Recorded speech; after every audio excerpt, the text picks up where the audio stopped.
J'ai un problème, moi. Ah bon, qu'est-ce qui se passe? Restaurant à Tu 20. dis quoi, là? Restaurant à 20, pourquoi? Y'a que ça? Mais non, il n'y a pas que ça c'est les vins au verre. Ouais, Gianni, c'est ça. il y a une carte des vins, il y a 600 références. On va y arriver ou quoi? À boire Bon, un coup. Vas-y, Allez. montre-moi. Ouais, Alors Gianni, t'es prêt? ouais, je suis à peu Je sais près pas prêt. si tu vas avoir assez de batterie pour tout filmer, hein. On commence par un petit sommaire quand même, pour que les gens soient pas trop perdus, tu vois. Ouais. Parce qu'il y a quand même un petit peu de vin quand même. Hein. T'as combien de références, en gros, tu penses? Bah, à peu près 600, hein, à mon avis. Hein. On n'est pas loin. Hein. Et, Bah, encore, la carte des vins, elle est pas tout à jour. T'as jamais compté? Si, je me suis Bon, arrêté. t'as pas vraiment... Je me suis arrêté à 550. Bon, Mais- si on allait compter combien il y en a exactement, on descend la cave? Allez, viens, on descend. Bienvenue dans la cave, dans ma cave. Petit endroit un peu secret quand même. Hein. On a de la chance, j'ai l'impression. Ouais, Hein. il n'y a pas beaucoup de gens qui viennent ici. Je te remercie déjà. Donc, c'est une cave que j'ai commencé à constituer il y a bien une dizaine d'années maintenant. Ouais. Ouais, il y a une dizaine d'années. Les débuts n'ont pas été simples parce qu'il a fallu comprendre un peu, trouver mes goûts déjà par rapport à ma cuisine, par rapport à la clientèle. Et il fallait que ce soit cohérent. Donc au début, je me suis un petit peu trompé sur quelques... J'ai été un peu dans les vins nature, un peu barré. Un peu zazou, comme on dit. Ouais, c'était un peu compliqué. La clientèle, ils n'ont pas compris, quoi.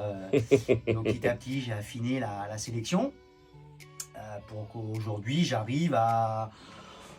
je pense 600 références de vin à peu près, je dois les avoir. Ouais.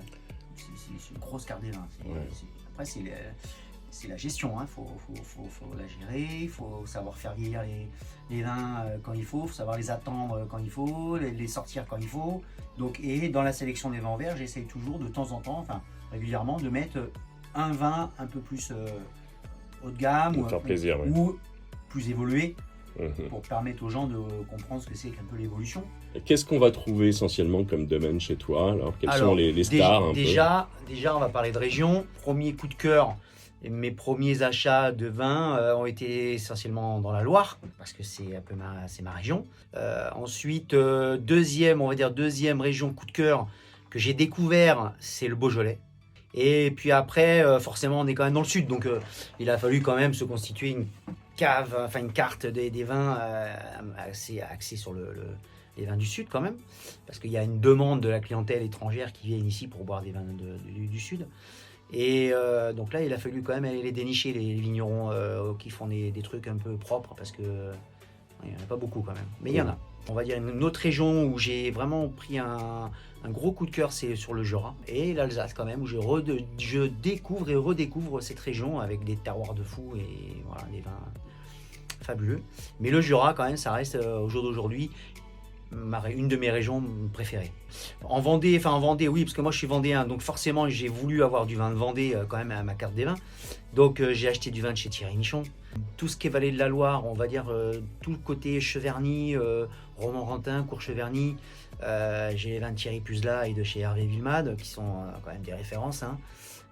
Ensuite en Anjou, je travaille avec Xavier Caillot, qui est super domaine au château Bois-Brinson, et il a une parcelle en fait qui partage avec Richard Leroy, hein, les Noëls de Montbenoît, tout ça, la grande star d'Anjou.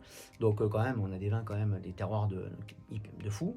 Et puis ensuite dans le Beaujolais, ma première rencontre, ça a été avec le chat. Jean-Claude Chanudet, qui m'a fait découvrir ce que c'était que le gamay et l'évolution, surtout l'évolution des gamets, parce que lui il vend des trucs des gamets de 20 ans, 30 ans, c'est incroyable. Voilà, il le vend pas tout le monde, hein, mais bon. Après j'ai rencontré Jean-Louis Dutrève, j'ai rencontré Julien Sunier, forcément Mathieu Lapierre. Moi, dans mon périple là-bas, j'ai rencontré pas mal de monde sympa. Moi, j'ai travaillé à Lyon, donc il y a quelques années déjà. Donc forcément, la Syrah, les Saint-Jean, les Crozes, les Hermitages, tout ça, ça me parle. Hein. Donc de chez Graillot, de chez Chave, tous les grands, quoi. Tu vois, les Combier. Ouais, j'ai des côtes rôties de chez Cluzalrock, de chez... Cluzalrock, très très bien. Ouais, Cluzalrock, c'est superbe. De chez Pierre Gaillard, c'est superbe. Alors, est-ce qu'on a un petit coup de cœur particulier, là? un canon que tu pourrais nous sortir et nous raconter un peu l'histoire de cette étiquette? Ah bah oui, alors coup de cœur, j'en parlais juste avant, des vins du chat. Donc, on l'appelle le chat parce qu'il s'appelle Jean-Claude Chanudet. Donc, dans le Beaujolais, ils ont tous des surnoms.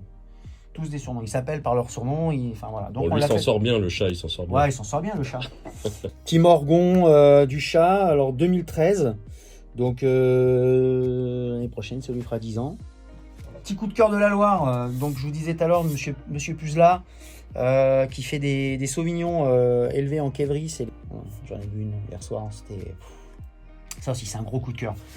C'est un cépage qui s'appelle le Pinot d'Onis. Oh, oui, donc, oui, c'est oui, des cépages autochtones de la Loire qui ont été à la base quasiment tout arrachés pour planter du cabernet parce que forcément, c'est plus facile à travailler, ça fait plus de jus. Voilà.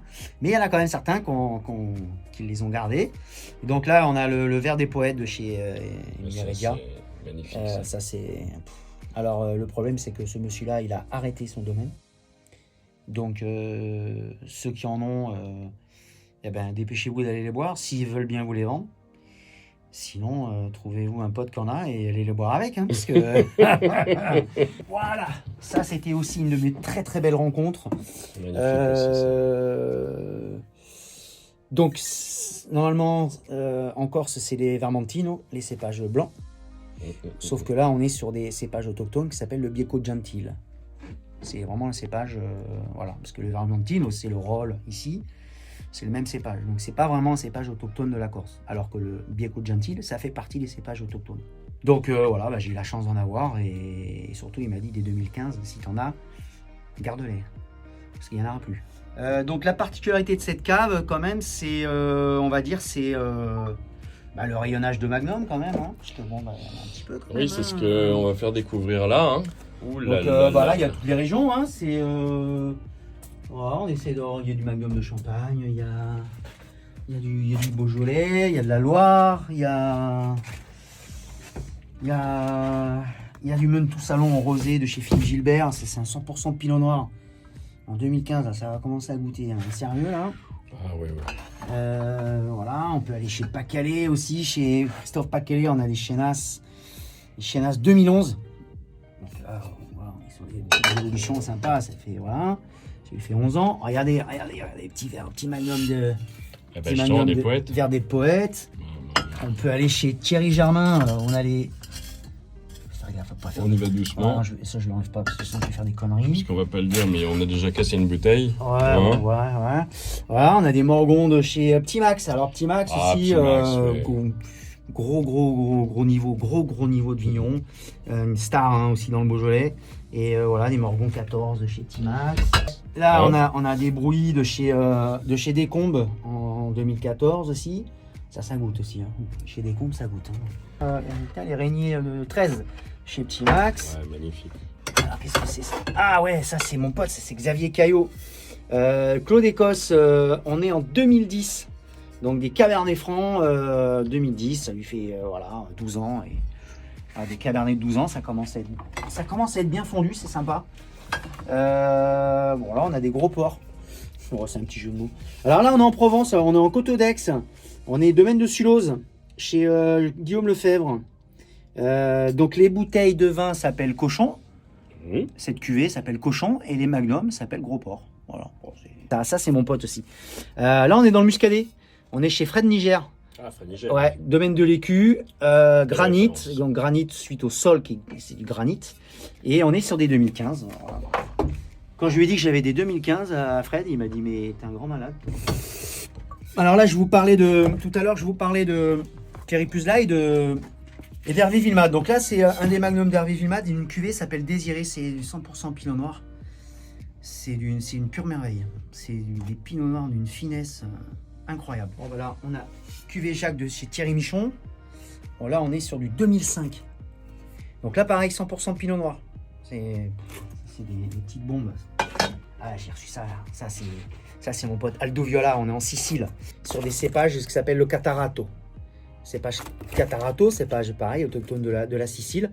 On est sur des 2017. Alors, vous avez le flacon comme il est beau là, c'est magnifique. Oui, ils ont une bouteille authentique. Il fait des flacons, lui, c'est... il récolte, il vendange ses raisins, mais il garde des raisins en botrytis. C'est-à-dire il les laisse quasiment pourrir en fait. Ah oui, d'accord. Mais ça se gorge de sucre, Ouais. tu vois, et il en rajoute un peu dans l'élevage. C'est pure merveille ça. Ça donne envie. Ça, c'est une pure merveille. Dominique Ovette, l'étiquette elle est un peu abîmée, mais c'est pas grave. Dominique Ovette, on est Dolia 2007. Donc là, on est sur des blancs. Ça sent bon. Hein. Ah ouais, ça sent bon. Ça sent bon parce qu'on a. Ça sent le Riesling. On a renversé du Riesling. Ça sent le Riesling. Domaine Tempier, une des stars de Bandol quand même. Hein. Oui, voilà, en 2015, en Magnum. Bon, on n'est pas sur les parcellaires, hein, les tourtines, les migois et les cavassaou, mais déjà ça goûte pas mal déjà. Okay. Ça, c'est Champagne Bourgeois Diaz. C'est un BDM, donc Bourgeois BD, donc Bourgeois Diaz, et M pour Meunier, 100% Meunier. Voilà. Un petit peu de Bourgogne quand même, hein, parce que bon, on est chez René Bouvier, on a l'appellation Fissin 2012. C'est beau ça. Ah oui, ça c'est beau ça. Ah oui, ça c'est beau. C'est très beau ça. On a un peu de. On a ça aussi. Ça c'est aussi une star dans le. Alors, je vous parlais de Languedoc. Je suis pas sûr. Mais quand même, il y a quand même des stars comme Léon Barral. Quand même, c'est quelqu'un qui a fait beaucoup pour l'appellation Faugère. Ah bah tiens, un magnum un petit glouglou. Ça c'est Thierry Puzla. Cuvée La Butte, 100% Gamay. Gamay de le Loire. Parce que le Gamay, on en trouve dans le Beaujolais, mais on en trouve aussi dans la Loire. Donc ça c'est.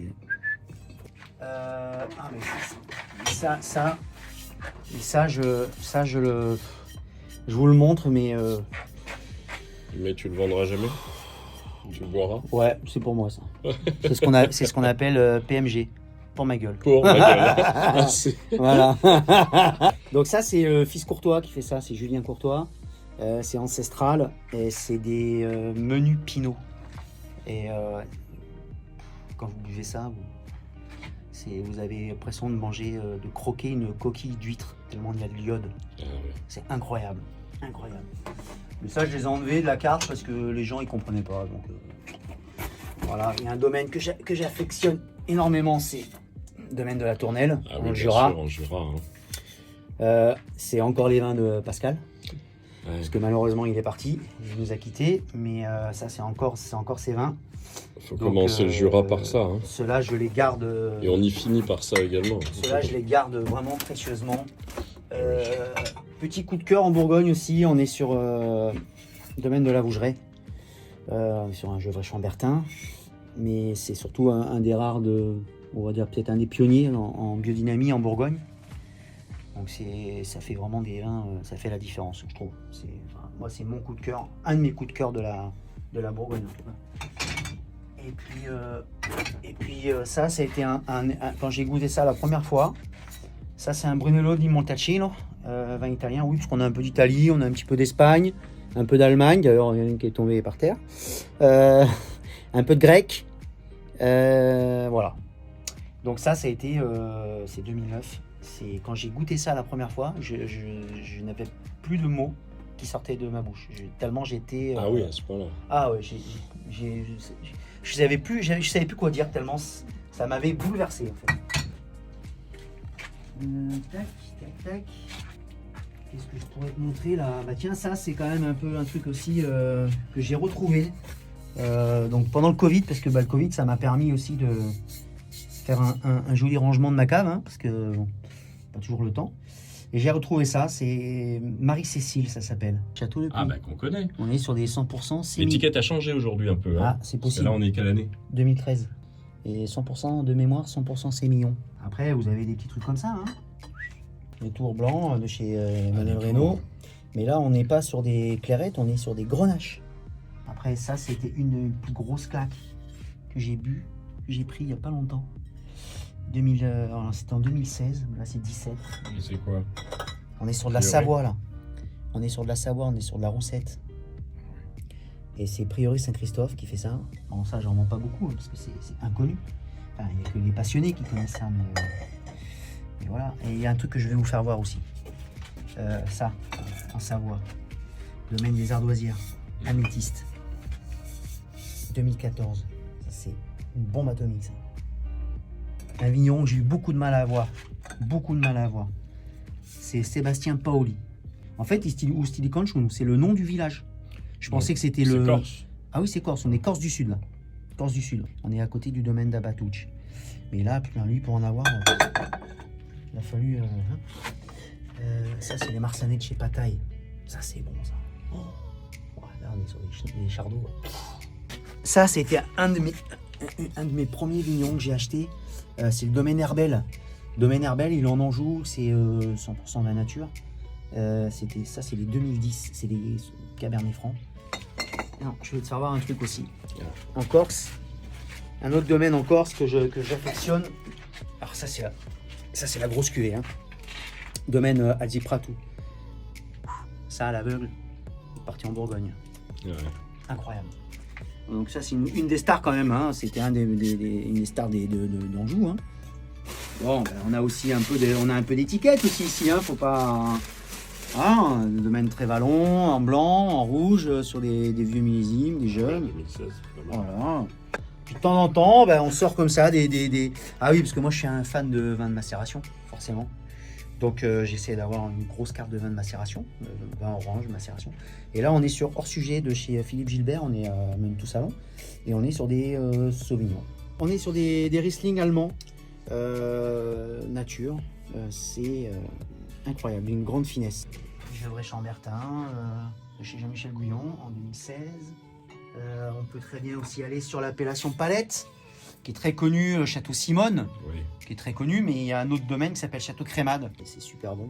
Et ça évolue très très bien en plus. Moi j'ai goûté des 2008 au domaine, c'est incroyable. Cuvée Albert. On est sur des Riesling de chez Albermann, un des pionniers de la biodynamie en Alsace, avec Ostertag et quelques autres.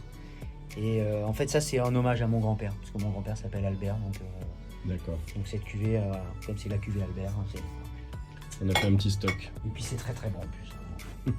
La petite particularité, bouchon à vis. Bon, je suis un peu moins fan, mais bon. Oui, c'est vrai que c'est assez étonnant. Ouais, oui. Sur les belles quilles, on aura envie d'avoir un peu des bouchons en liège. Tac, tac. Et puis tiens, bah, si vous aimez les vallées du Rhône Sud, on est sur le domaine Richaud, Côte du Rhône Village, les Brescades, c'est sa grosse cuvée. J'ai un client qui a bu ça il n'y a pas longtemps.